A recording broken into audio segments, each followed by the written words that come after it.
പിതാവിൻ്റെയും പുത്രൻ്റെയും പരിശുദ്ധാത്മാവിൻ്റെയും നാമത്തിൽ. കർത്താവിൻ്റെ ഉന്നതമായ നാമത്തിന് സ്വസ്ത്രം ചെയ്യുന്ന കർത്താവിൻ്റെ വിശുദ്ധ പൗരോഹിത്യത്തെ മഹത്വപ്പെടുത്തണമേ.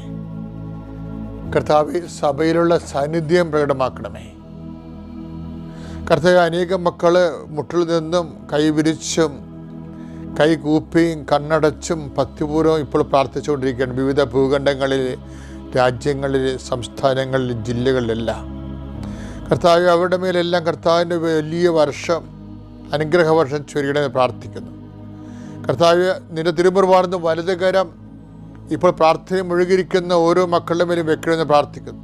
അടിപ്പിടം പോലെ, വൈതാഖം പോലെ കർത്താവ് ശിഖം മുതൽ നഖം വരെ കർത്താവിൻ്റെ ശക്തി ഒഴുകട്ടെ എന്ന് പ്രാർത്ഥിക്കുന്നു. കർത്താവിൻ്റെ ശക്തി പ്രഭാതത്തിൽ അവർക്ക് അവകാശമാകട്ടെ പ്രാർത്ഥിക്കുന്നു. കർത്താവിൻ്റെ ശക്തി ഈ പ്രഭാതത്തിൽ അവർക്ക് ഓഹരിയാകട്ടെ പ്രാർത്ഥിക്കുന്നു. കർത്താവ് സർവോപരി അങ്ങ് തന്നെയാണ് ഞങ്ങളുടെ അവകാശവും ഓഹരിയും.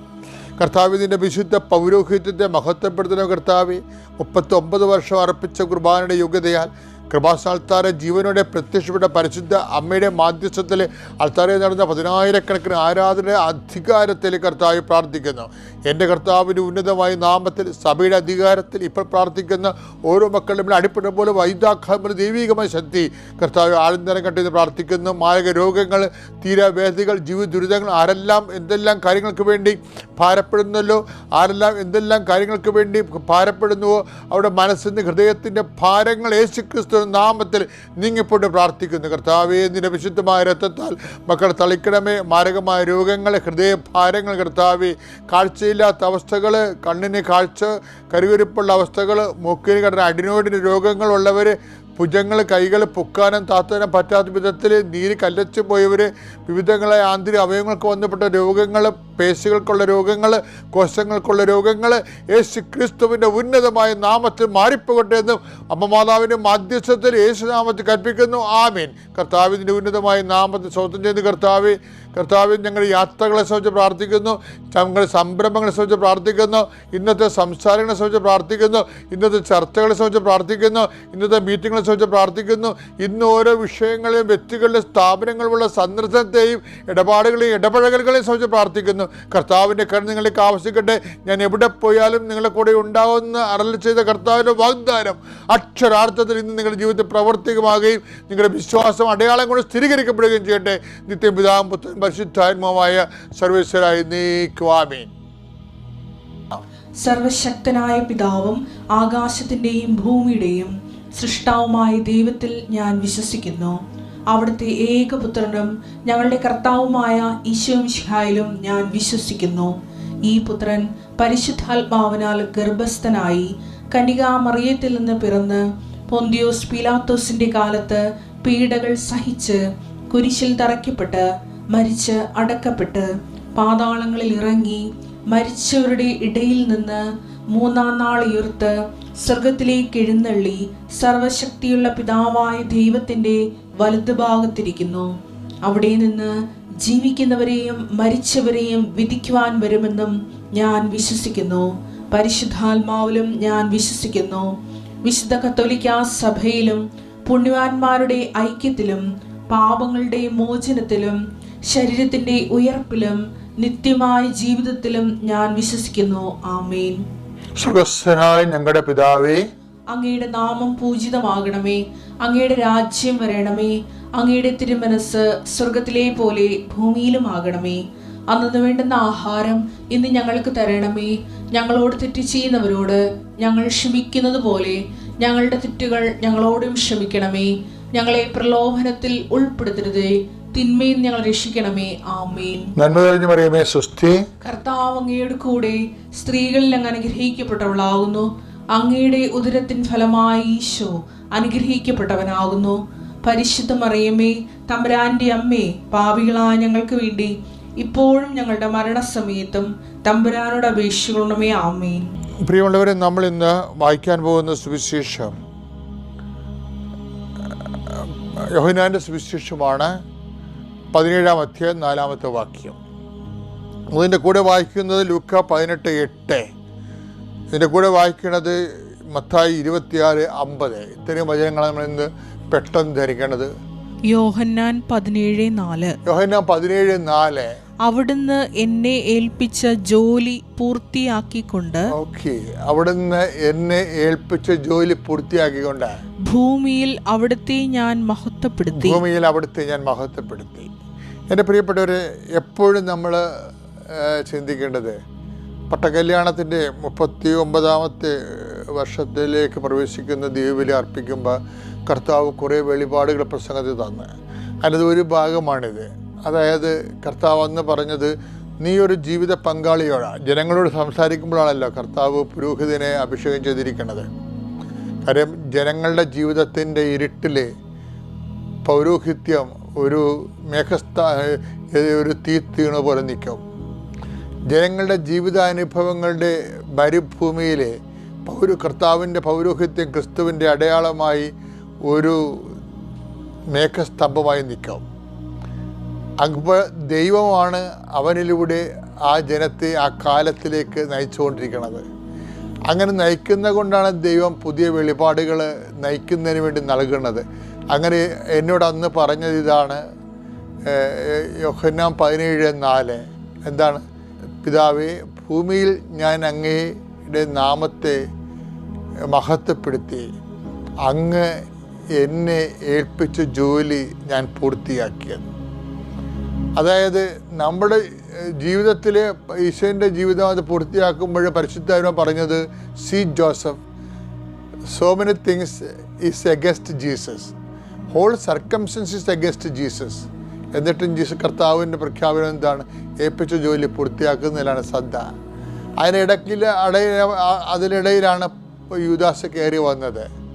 യൂദാസ് കയറി വരാൻ പോകുന്ന നിമിഷങ്ങൾ കർത്താവ് ചോരപ്പുറത്ത് കാണുന്നുണ്ട്. അവൻ്റെ ചോര വിയർപ്പിൻ്റെ ആ ചുവന്ന അബ്രപാളികൾക്ക് അപ്പുറത്തേക്ക് യൂദാസിൻ്റെ കറുത്ത നിഴലുകൾ തന്നെ മുത്തി ഒറ്റിക്കൊടുക്കാൻ വേണ്ടി വരുന്നത് കാണുന്നുണ്ട്. അത് കണ്ടുകൊണ്ടാണ് കർത്താവ് പറയണത്, ഭൂമിയിൽ ഞാൻ അങ്ങയെ മഹത്വപ്പെടുത്തിയെന്ന്, അഥവാ ഞാൻ മഹത്വപ്പെടുത്താൻ പോകുന്നു. എന്താണ്? ഏൽപ്പിച്ച ജോലി ഞാൻ പൂർത്തിയാക്കാൻ പോകുന്നു. അതിനുള്ളിൽ യൂദാസ് വന്നാലും മുത്തിക്കൊടുത്താലും ഈശോ യൂദാസുമായിട്ട് ബ്രേക്കപ്പ് ചെയ്യുന്നുണ്ട്. ലാസ്റ്റ് ഡയലോഗ് അവിടെ വെച്ച് നടന്നുകൊണ്ട് ഈശോ ബ്രേക്കപ്പ് ആകുകയാണ്. ബ്രേക്കപ്പ് ആകണമെന്ന് വെച്ച് കഴിഞ്ഞാൽ യൂദാസ് എങ്കിലും കർത്താവിൽ നിന്ന് ബ്രേക്കപ്പ് ആകുന്ന ഒരു സമയമാണത്. അത് വായിക്കുന്നത് മത്തായിയുടെ സുവിശേഷമാണ്. മത്തായിയുടെ സുവിശേഷം 26:50. യേശു അവനോട് ചോദിച്ചു, സ്നേഹിത, നീ എന്തിനാണ് വന്നത്? അപ്പോൾ അവർ മുന്നോട്ട് വന്ന് യേശുവിനെ പിടിച്ചു. അത് നോക്കി. അപ്പോഴ് ഈശോ യൂദാസ്, നീ ചെയ്യാനിരിക്കുന്നത് വേഗം ചെയ്യാൻ വേണ്ടി പറയുമ്പോൾ തന്നെ അവൻ പണം കൊടുത്ത് കർത്താവിൻ്റെ ജീവൻ കവരാൻ വേണ്ടിയാണ് അവൻ ഇരുട്ടിലേക്ക് പോയതെന്ന് ഈശോയ്ക്ക് അറിയാമായിരുന്നു. വീണ്ടും ഇരുട്ടിലൂടെ അവൻ തിരിച്ചു വരുമ്പോഴേ കർത്താവ് ചോദിക്കണത് സ്നേഹിത എന്നാണ്, അല്ല വഞ്ചക, തെമ്മാടി എന്നല്ല വിളിക്കണത്. അതായത് ഈശോ ദൈവം ഏൽപ്പിച്ച ജോലി, നിങ്ങളെല്ലാവരും എന്നെ വിട്ടിട്ട് പോകും, പക്ഷെ ഞാൻ ഏകനല്ല, എൻ്റെ പിതാവിനോട് കൂടെ ഉണ്ടെന്ന് പറയുമ്പോഴും മനുഷ്യപുത്രൻ എഴുതപ്പെട്ടിരിക്കുന്ന പോലെ കടന്നു പോകുമെന്ന് പറയുമ്പോഴും കർത്താവ് പറയുന്ന വാക്ക് അതിനെല്ലാത്തിൻ്റെ ഒരു തലക്കെട്ട് പോലെ പറയണത്, ഏൽപ്പിച്ച ജോലി പൂർത്തിയാക്കി ദൈവത്തെ ഞാൻ മഹത്വപ്പെടുത്തിയെന്നാണ്. ഇത് ഈ വചനത്തിനോട് ചേർത്ത് വെച്ചുകൊണ്ടാണ് അന്ന് കർത്താവ് വ്യാഖ്യാനം. നീ ഒരു ഭർത്താവാണെങ്കിൽ നിൻ്റെ ഭാര്യ നിന്നെ അംഗീകരിക്കുകയോ അല്ലെങ്കിൽ പണമുള്ളവ മാത്രം നിന്നോട് പ്രത്യേക സാഹിത്യം കൂടും. അത് ഭാര്യയുടെ കഴുത്ത് സ്വർണ്ണം ഉണ്ടെങ്കിലും അവൾക്ക് ഓഹരി ഉണ്ടെങ്കിലും ഭർത്താവിന് പ്രത്യേക സ്നേഹം. ഇതൊന്നും ഇല്ലെങ്കിൽ സ്നേഹമില്ല. കാലാവസ്ഥകൾ ഇങ്ങനെ മാറിക്കൊണ്ടേയിരിക്കും. ഇപ്പോഴാണ് നമ്മൾ ക്ലൈമറ്റ് ചേഞ്ചിനെ കുറിച്ച് പറയുന്നത്. അത് ആകാശത്തുള്ള ക്ലൈമറ്റ് ചേഞ്ചാണ്. പക്ഷെ നമ്മുടെ കുടുംബങ്ങളിലെല്ലാം എപ്പോഴും ഈ ന്യൂനമർദ്ദങ്ങൾ നടന്നുകൊണ്ടേയിരിക്കും. യേശുവിൻ്റെ ജീവിതത്തിലും പത്രോസ് പറയും, എല്ലാവരും നിന്നെ ഉപേക്ഷിച്ചാലും ഞാൻ നിന്നെ ഉപേക്ഷിക്കുന്നത് പറയുമ്പോൾ ഈശോ പറയും, ക്ലൈമറ്റ് ചേഞ്ച് ഉണ്ടാകും. ഇന്ന് കോഴിക്കൂന്ന് മുമ്പ് നീ എന്നെ 3 പ്രാവശ്യം തള്ളിപ്പറയും, ഇടിമുഴക്കം ഉണ്ടാവും, മിന്നൽപ്പിണറുണ്ടാകും, പെരുമഴ പെയ്യുമെന്നൊക്കെ പറയും കർത്താവ്. അപ്പോൾ ഇങ്ങനെയെല്ലാം ക്ലൈമറ്റ് ചേഞ്ച് ഉണ്ടാകുമ്പോഴും കർത്താവ് എന്താ പറയണത്? ജീവിതത്തിൽ ഏത് കാലാവസ്ഥകളും പറയുമ്പോൾ നിൻ്റെ മക്കൾ, നിൻ്റെ ജീവിത പങ്കാളി, ചിലപ്പോൾ മക്കൾ, ചിലപ്പോൾ നീ എന്തുമാത്രം വേദനകര, പല മക്കളും അപ്പന്മാരെ കാണുന്നില്ല. എന്താ കാര്യം? വെളുപ്പിന് എഴുന്നേറ്റ് ജോലിക്ക് പോകും, അവർ കിടന്നുറങ്ങുമ്പോൾ തിരിച്ചു വരും. അപ്പൻ എന്തുമാത്രം വേർത്തോ എല്ലിടിഞ്ഞോ ഒന്നൊന്നും മക്കൾക്ക് അറിയത്തില്ല. അതുകൊണ്ട് തന്നെ മക്കൾക്ക് നിങ്ങളുടെ വേദനയുടെ ഭാരങ്ങളാ, കഷ്ടപ്പാടിൻ്റെ ആക്കങ്ങളാ, തൂക്കങ്ങളാ അറിയത്തില്ല. അവർ ചിലപ്പോൾ അതൊന്നും അറിയാതെ നിന്നോട് പെരുമാറും. അപ്പോഴും എന്താണ് ഈശോ പറയണത്? ആരെല്ലാം മക്കളെങ്ങനെ പെരുമാറിയാലും, ഭർത്താവ് എങ്ങനെ പെരുമാറിയാലും, ഭാര്യ എങ്ങനെ പെരുമാറിയാലും നിനക്ക് ആൾട്ടിമേറ്റ് ആന്തരിക ഉത്തരവാദിത്വം ആരോടാണ്? ദൈവത്തോട് നീ പറയണം എന്താണ്? ഏൽപ്പിച്ച ജോലി ഞാൻ പൂർത്തിയാക്കി. നിന്നെപ്പോലെ എൻ്റെ സാഹചര്യവും വളരെ മോശമാണ്. എൻ്റെ വൈഫ് എന്നെ അംഗീകരിക്കണില്ല, എൻ്റെ ഭർത്താവ് എന്നെ അംഗീകരിക്കണില്ല, അവരെ കണ്ടാൽ എപ്പോഴും കിറുകിറുപ്പും വഴക്കുമൊക്കെയാണ്. ഞാനെങ്ങനെയാണ് ജീവിക്കണമെന്ന് നിനക്ക് തോന്നുന്നു. എന്തിനാണ് ഇങ്ങനെ ഒരു ജീവിതം എനിക്ക് തന്നതെന്ന് പലപ്പോഴും ദൈവത്തോട് ചോദിച്ചു. കർത്താവിന് ആ ചോദ്യം ഈശോയ്ക്ക് ചോദിക്കാമായിരുന്നു. കുരിശെടുക്കാനും മുൾക്കിടം ചൂടാനും തിരുവിള കിഴുത്തം മേടിക്കാനും ആൾക്കാരുടെ ആട്ടും തുപ്പും മേടിക്കാൻ വേണ്ടി എന്തിനാണ് ജീവിതം എനിക്ക് തന്നതെന്ന് ആദ്യം ചോദിക്കേണ്ടിയിരുന്ന കർത്താവാണ്. പിന്നെ ചോദിക്കേണ്ടിയിരുന്ന പരിശുദ്ധ അമ്മയാണ്. ഈ ആൾക്കാരെല്ലാം ഹൃദയത്തിൽ സഹനദാസനെ പോലെ ഹൃദയത്തെ സംഗ്രഹിച്ചുകൊണ്ട് പറഞ്ഞ വാക്കെന്താണ്? അങ്ങയെ മഹത്വപ്പെടുത്തി. എൻ്റെ ഈ ഭൂമി എന്തിനുള്ളതാണെന്ന് ഈശോ പറഞ്ഞു. അതെന്താണ്? ഏത് സാഹചര്യത്തിലും ദൈവത്തെ മഹത്വപ്പെടുത്താനുള്ളതാണെങ്കിൽ നമ്മുടെ മുമ്പിലുള്ള ഓപ്ഷൻ എന്താണ്? ദൈവം തന്ന ജോലി ഏത് സാഹചര്യത്തിലും പൂർത്തിയാക്കും. നീ ഒരു വിദ്യാർത്ഥിയാണ്, നിൻ്റെ മുമ്പിലുള്ള ഓപ്ഷൻ എന്താണ്? തിരഞ്ഞെടുപ്പ് എന്താണ്? ഏൽപ്പിച്ച ജോലി പൂർത്തിയാക്കുക. നീ ഒരു ഭാര്യയാണ്, നിനക്ക് സ്നേഹം കിട്ടണില്ല, നിനക്ക് മക്കൾ പോലും നിന്നെ അംഗീകരിക്കണില്ല, നീ പനിയായിട്ട് നീ ആരോഗ്യത്തോടെ നിന്നാൽ 100,000 ഡിമാൻഡുമായിട്ട് മക്കൾ വരും.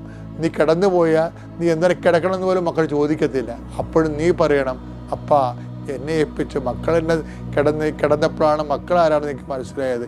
മക്കൾ ആര് തന്നെ ആയാലും ശരി. ചില അമ്മമാർ ചോദിക്കും, നീ എൻ്റെ വയറ്റിൽ തന്നെ പറഞ്ഞതാണോടാ എന്ന് ചോദിക്കുമ്പോൾ ആർക്കറിയാം എന്ന് അവർ പറയും. നിങ്ങൾ പറഞ്ഞു ഞാനാണ് നിങ്ങളുടെ അമ്മയെന്ന്. ഇങ്ങനെയൊക്കെ തോന്നിയവാസം പറയുന്ന മക്കളെ ഞാൻ കണ്ടിട്ടുണ്ട്. പക്ഷേ എങ്കിലും ഒരു വിശ്വാസിയെ തോൽപ്പിക്കാൻ ആർക്കും പറ്റത്തില്ല. ഒരു മുൾക്കിടത്തിനോ തിരുവിലാ മുറിവിനോ അതുപോലെ തന്നെ ഒരു കുരിശിനോ യേശുവിനെ തോൽപ്പിക്കാൻ പറ്റിയില്ലെങ്കിൽ യേശു വിശ്വസിക്കുന്ന എന്നെയും നിന്നെയും തോൽപ്പിക്കാൻ പറ്റത്തില്ല. എന്താ കാര്യം?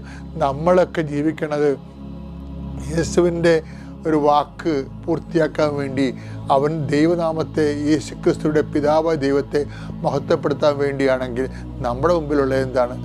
നമ്മുടെ പ്രാർത്ഥന അത് തന്നെയാണ്. പിതാവേ, ഭൂമിയിൽ ഞാൻ അങ്ങയെ മഹത്വപ്പെടുത്തി, അങ്ങനെ ഇപ്പം ജോലി ഞാൻ പൂർത്തിയാക്കി. അപ്പോൾ വൈഫിൽ നിന്ന് എന്ത് കിട്ടിയാലും നിൻ്റെ ജോലി പൂർത്തിയാക്കാൻ ഭർത്താവിൻ്റെ ജോലി നീ പൂർത്തിയാക്കണം ദൈവനാമത്തിൽ. ഭർത്താവിൽ നിന്ന് എന്ത് തിന്മ കിട്ടിയാലും ജീവിത പങ്കാളി എന്ന രീതിയിൽ നിൻ്റെ ഒരു ദൗത്യമുണ്ട്. അത് ദൈവത്തിൽ നേപ്പം ജോലിയാണ്, ദൈവ വഴിയാണ് നിൻ്റെ. അത് നീ പൂർത്തിയാക്കാനുള്ള കൃപയ്ക്ക് വേണ്ടി പ്രാർത്ഥിക്കണം. മക്കളിൽ നിന്ന് എന്ത് കിട്ടിയാലും ശരി, അത് തിന്മയായാലും നന്മയായാലും ശരി, നിന്നെ സംബന്ധിച്ചിടത്തോളം അതെല്ലാം നിൻ്റെ അങ്ങനെ ആയിട്ട് പോലും ജീവിതം പരിസരം മുഴുവനും യേശുവിന് പ്രതികൂല്യമായിട്ട് പോലും ഏപ്പൻ ജോലി പൂർത്തിയാക്കി ക്രിസ്തു വിശ്വസിക്കുന്നവർക്ക് ജീവിതം ഓരോ കഷ്ടപ്പാടും പോലും ദൈവനാമത്തെ മഹത്വപ്പെടുത്താൻ വേണ്ടിയുള്ള ഒരു ആവേശത്തിൻ്റെ അഭിഷേകമാണ്. ദൈവം നിന്നെ അനുഗ്രഹിക്കട്ടെ. Praise the Lord. ദൈവരാജ്യം നല്ല നിലത്ത് വീണത് 100 മേനിയും, ചിലത് 60 മേനിയും, ചിലത് 30 മേനിയും. അപ്പോൾ മറ്റുള്ളവർ 30 മേനിക്കാർക്കും ചാൻസ് ഉണ്ട്. പക്ഷേ അതിന് ഈശോ എന്താ പറഞ്ഞിരിക്കണമെന്ന് വെച്ച് കഴിഞ്ഞാൽ, അത് പൗലോസാണ് പറഞ്ഞിരിക്കണത്. 1 കൊരിന്ത്യർ 15:41 എന്താ പറയണത്? പുനരുദ്ധാനത്തിലെ ആത്മാക്കൾ ഇങ്ങനെ ഇരിക്കും, ചിലത് നക്ഷത്രങ്ങളെപ്പോലെ ഇരിക്കും, ചിലത് ചന്ദ്രനെപ്പോലെ ഇരിക്കും. അതാണ് 60 മേനി. നക്ഷത്രം 30 മേനി. പിന്നെ എന്താണ്? ചിലത് സൂര്യനെ പോലെ ഇരിക്കട്ടെ. ഇതെവിടെ അതാകുമ്പോൾ 100 മേനി. 1 കൊരിന്തോസ് 15:41. 1 കൊരിന്തോസ് 15:41. സൂര്യന്റെ തേജസ് ഒന്ന്, സൂര്യന്റെ തേജസ് ഒന്ന്, ചന്ദ്രന്റേത് മറ്റൊന്ന്, നക്ഷത്രങ്ങളുടേത് വേറൊന്ന്, നക്ഷത്രങ്ങൾ തമ്മിലും തേജസ്സിന് വ്യത്യാസമുണ്ട്. ഇപ്രകാരം തന്നെയാണ് മരിച്ചവരുടെ പുനരുത്ഥാനവും. ഇപ്രകാരം തന്നെയാണ് മരിച്ചവരുടെ പുനരുദ്ധാനം എന്ന് പറയുമ്പോഴേ നമ്മൾ ഈ ഭൂമിയിൽ ആർജിക്കുന്ന കൃപയാർജിച്ചത് എങ്ങനെ മനസ്സിലാക്കാൻ പറ്റുമെന്നാണ് പറയണത്. അത് 1 കൊളോസർ 11 മനസ്സിലാക്കാൻ പറ്റാതെ സഹനത്തിന് സന്തോഷമുണ്ടാകും. എൻ്റെ മക്കളെ, നിങ്ങളുടെ സഹനങ്ങൾക്ക് സന്തോഷം ഉണ്ടാകുന്നത് വരെ കൃപയാർജിക്കാനുള്ള പ്രോസസ്സിങ് നടന്നുകൊണ്ടിരിക്കും. ഇതുകൊണ്ട് തന്നെയാണ് ബുദ്ധിപരമായിട്ട് ഇൻവെസ്റ്റ് ചെയ്യണതിൻ്റെ അകത്ത്. ഇതൊരു മാത്തമാറ്റിക്കൽ ഇൻവെസ്റ്റ്മെൻറ്റ് പ്ലാനാണിത്.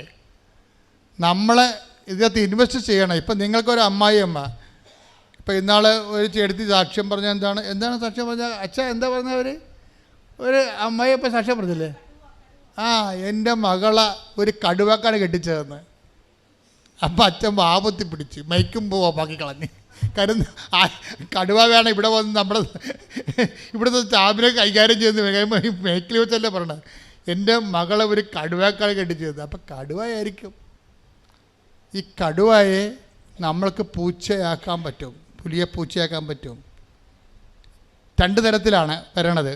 ഒന്ന്, കൃപയാർജിക്കുമ്പോൾ നിനക്കത് അവരുണ്ടാക്കുന്ന സങ്കടങ്ങൾ, സംഘർഷങ്ങൾ നിനക്ക് സന്തോഷമാക്കി തോന്നും. എന്താ കാര്യം?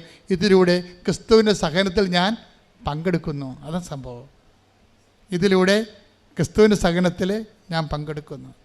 ക്രിസ്തുവിൻ്റെ സഹനം എന്ന് പറയണത് കർത്താവ് ഇനി ആർക്കും ഒന്നും അവിടെ ചെയ്യാൻ പറ്റാത്ത രീതിയിൽ ഇനി കർത്താവ് റെക്കോർഡ് ഇട്ടിട്ടുണ്ട്. ആ റെക്കോർഡിൻ്റെ അപ്പുറത്ത് ഇനി ആർക്കും റെക്കോർഡ് ഇടാൻ പറ്റത്തില്ല. കാര്യം വെച്ച് കഴിഞ്ഞാൽ അവൻ മരിച്ചു കഴിഞ്ഞതിന് ശേഷം പിന്നെയും ആൾക്കാർ അവനെ ആക്ഷേപിച്ചുകൊണ്ടിരുന്ന്, നമ്മളെല്ലാ സംഭവം മരിച്ചോടുകൂടി തീരുമല്ല. ക്രിസ്തുവിൻ്റെ സഹനം മരിച്ചിട്ടും തീരണില്ല. അവിടെ INR എഴുതി വെച്ചിട്ടുണ്ട്. അവൻ നോക്കിയിട്ട് വഴിയെ പോണ ആൾക്കാർ പറയും, എന്താ പറയണത്? ഇവൻ രാജാവല്ലേ, ഇവൻ എന്നാൽ പിന്നെ ഇവനെ രക്ഷിക്കാൻ പാടില്ല, ഞാൻ ഇറങ്ങി വരാൻ പാടില്ല എന്ന് പറഞ്ഞ് ഇവർ അപ്പം മരിച്ചിട്ടും ആക്ഷേപിക്കുന്നതിലേക്ക് അവിടം വരെ എത്തിയിട്ടില്ല സെൻറ്റ് പോൾ പറയണത് അവൻ മരണത്തോളോ തന്നെ താഴ്ത്തിയെന്നാണ് പറയണത്. പക്ഷെ അവൻ മരണത്തോളം അല്ല താഴ്ത്തിയത്, അവൻ മരണാനന്തരം തന്നെ താഴ്ത്തിയവനാണ് ക്രിസ്തു. കൈയടിച്ച് ശ്രദ്ധിക്കട്ടെ.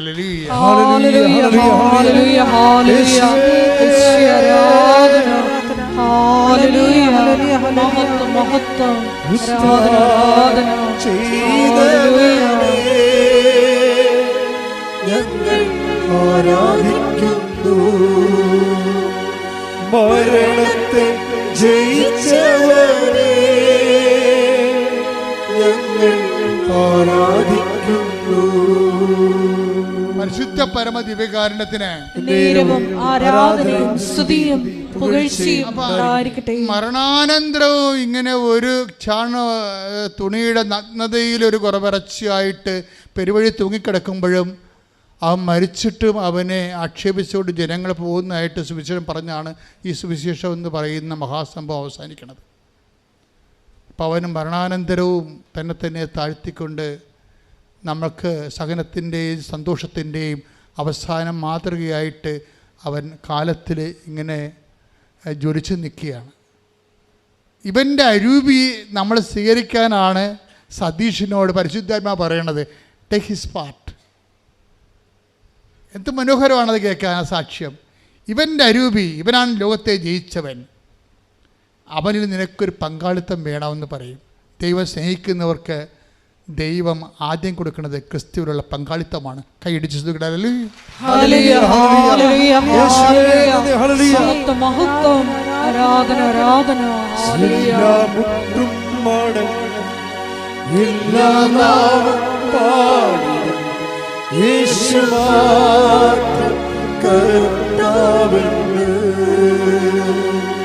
എല്ലാം മുട്ടും മടങ്ങും, എല്ലാ നാവും പാടും, യേശു മാത്രം കർത്താവെന്ന്. കൊല്ലപ്പെട്ടാലും ബൈബിൾ അവസാനിക്ക് പറയും അവൻ കൊല്ലപ്പെട്ടിട്ട് നിന്നുവെന്ന് പറയും. എന്താ പറഞ്ഞിരിക്കുന്നത്? കാരണം വെച്ച് കഴിഞ്ഞാൽ ഈ സഹനം അവനെ കത്തിച്ച് കളയണില്ല. കർത്താവ് പറയും മരണം, ഈ രോഗം മരണ കാരണമല്ല എന്ന് പറഞ്ഞ പോലെ ഈ സഹനം നമ്മുടെ നാശത്തിൻ്റെ കാരണമല്ല, മറിച്ച് രക്ഷയ്ക്ക് വേണ്ടി ദൈവത്തിൻ്റെ പരിപാലനയുടെ ഭാഗമാകുമ്പോഴാണ് സഹനം സന്തോഷമായിട്ട് മാറുന്നത്.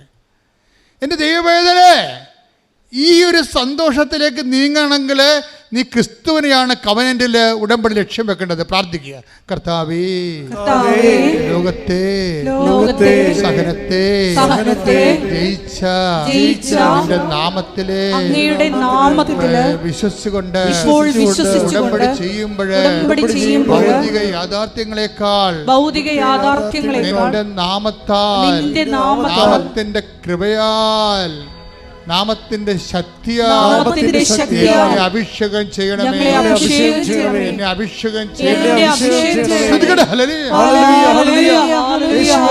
കൊണ്ടാണ് ബൈബിളിലെ സഹനം സന്തോഷമാക്കുന്നതിന് വേണ്ടി ആന്തരിക സന്തോഷം, ഇത് ആന്തരിക സന്തോഷമാണ്. അതിനാണ് പരിശുദ്ധാത്മാവിൻ്റെ സന്തോഷമെന്ന് നമ്മൾ 14-17 പറയണത് അല്ലേ. ദൈവരാജ്യം, അത് ദൈവരാജ്യത്തെക്കുറിച്ചാണ് പറയണത്. എന്താണ് ദൈവരാജ്യം? പറഞ്ഞേ. ഭക്ഷണവും പാനീയവുമല്ല, നീതിയും സമാധാനവും പരിശുദ്ധാത്മാവിലുള്ള സന്തോഷവുമാണ്. അപ്പൊ ആത്മാവ് സന്തോഷം കൈമാറുന്നത് ക്രിസ്തുവിന് നമ്മൾ പങ്കാളികളാകുമ്പോഴാണ്. ക്രിസ്തു എന്ന് പറയണത് സകലത്തിനെ ജയിച്ച അവസാനത്തെ വിജയിയുടെ പേരാണ്. എല്ലാ സകല സാഹചര്യങ്ങളെയും അതിജീവിച്ച ഒരു യുണീക്ക് റെഡീമറായി ഈശോ മാറുന്നത് ഇവിടെ വെച്ചാണ്. നമ്മൾ പ്രാർത്ഥിക്കുന്നത് ക്രിസ്തുവേ, നിൻ്റെ ബലം, നിൻ്റെ സഹനമല്ല. സഹനത്തിന് കൃപയ്ക്കും വേണ്ടി ബൈബിൾ ഉപയോഗിക്കുന്ന ഒറ്റ വാക്ക് ബലമെന്നുള്ളതാണ്. എന്നെ ബലപ്പെടുത്തണമേ എന്നാണ് പ്രാർത്ഥിക്കേണ്ടത്. മനസ്സിലായില്ലേ? നിങ്ങൾ ഇപ്പോൾ ഉടമ്പടിയുടെ എന്തെങ്കിലും ഒരു വിഷയം, ഇപ്പം നിങ്ങൾ റിസൾട്ട് നോക്കി ഒരു വിഷയം പോയി, അപ്പോൾ എൻ്റെ ഉടനെ ഞാനെങ്ങനെ കൂട്ടുകാരുടെ മുമ്പിൽ നോക്കും, ഞാനെങ്ങനെ നാട്ടുകാരുടെ മുമ്പിൽ നോക്കും, ഞാൻ നാളെ കയറി പോകുന്നതാണ് പറഞ്ഞിരിക്കണത്, ഞാൻ ലോൺ എടുത്ത് പോയില്ല, 20 ലക്ഷത്തിൻ്റെ പലിശ ഞാൻ കൊടുക്കണമല്ല, ഇങ്ങനെ ഓരോ കാര്യം പറഞ്ഞ് പട്ടി മോങ്ങണ പോലെ മോങ്ങരുത്. കമ്പ്യൂട്ടർ നോക്കുമ്പോൾ നിങ്ങളുടെ വിഷയം കണ്ടില്ലെങ്കിൽ കർത്താവ് കാണുന്നുണ്ട് എല്ലാ കാര്യം. കർത്താവിന് പദ്ധതിയുണ്ട്. നീ ചിലപ്പോൾ കയറിപ്പോയി കഴിഞ്ഞാൽ, ഈ സമയത്ത് കയറിപ്പോയി കഴിഞ്ഞാൽ ചിലപ്പോൾ നിനക്ക് അവിടെ അതിൻ്റെ അക്കോമഡേഷൻ കിട്ടിയില്ലെന്ന് വരും, അല്ലെങ്കിൽ ആ സബ്ജക്റ്റ് നിനക്ക് കൈകാര്യം ചെയ്യാൻ പറ്റാതെ വരും. നിന്നെക്കാളുന്നെല്ലാം നിൻ്റെ വഴി കർത്താവിനറിയാം. അതിന് കർത്താവ് നിൻ്റെ വഴി കർമ്മീകരിക്കുകയാണ്. അപ്പം നീ എന്താ പറയേണ്ടത്?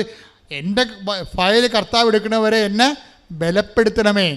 ബലപ്പെടുത്തുക എന്ന് വെച്ച് കഴിഞ്ഞാൽ അതിൻ്റെ അർത്ഥം എന്താണ്? എൻ്റെ സഹനങ്ങൾക്ക് ആനുപാതികമായ കൃപ നൽകണമേ. അതിൻ്റെ അർത്ഥം എന്താണ്?